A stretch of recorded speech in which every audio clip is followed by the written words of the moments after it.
Start. पहला, सभापति महोदय, आग लगने के बाद कुआं खोदने जो प्रथा है वह बंद होनी चाहिए। मैं समझता हूँ कि पहले जो राजा वे सोचते थे कि दूसरे लोग प्रशिक्षण नहीं ले सकते, लेकिन सवाल यह नहीं है।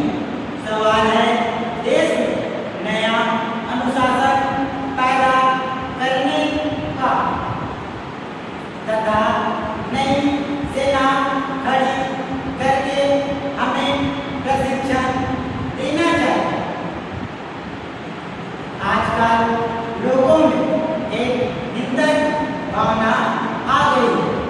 मैं समझता हूँ कि यह प्रशिक्षण इसलिए जरूरी है कि लोगों में एक नया बल, एक नया जोश और एक नया अनुशासन पैदा हो।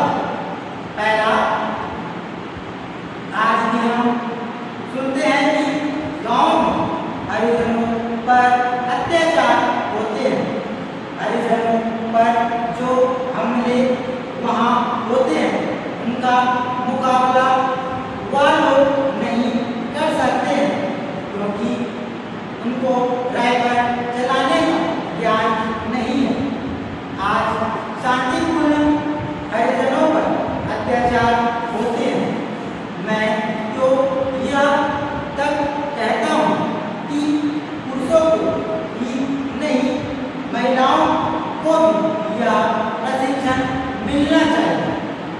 आज हम 20 करोड़ रुपए अपनी रक्षा पर खर्च करते हैं। इसके बजाय अगर देश बच्चा बच्चा जानता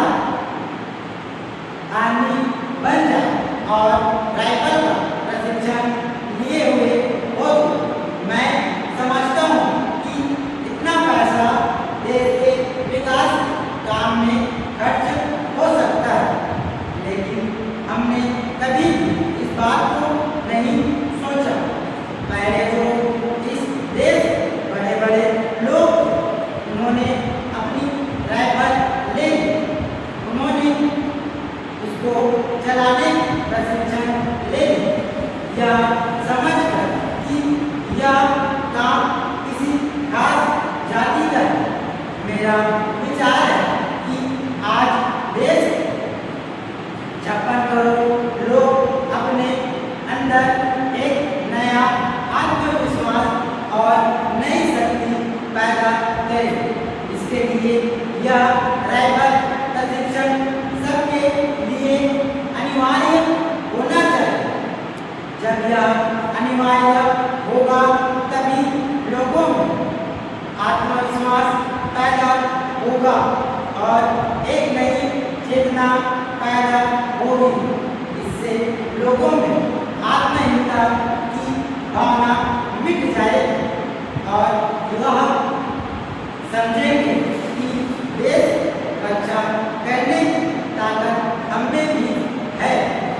आज जो हरिजन आदि लोग हैं उनमें एक बात घर कर गई है कि राइफल और बंदूक उनके बस की बात नहीं, लेकिन यह आत्मरक्षा का सवाल है।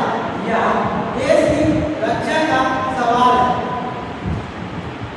तभी में बच्चा पनपता है, कठिनाइयों में इंसान पैदा होता है।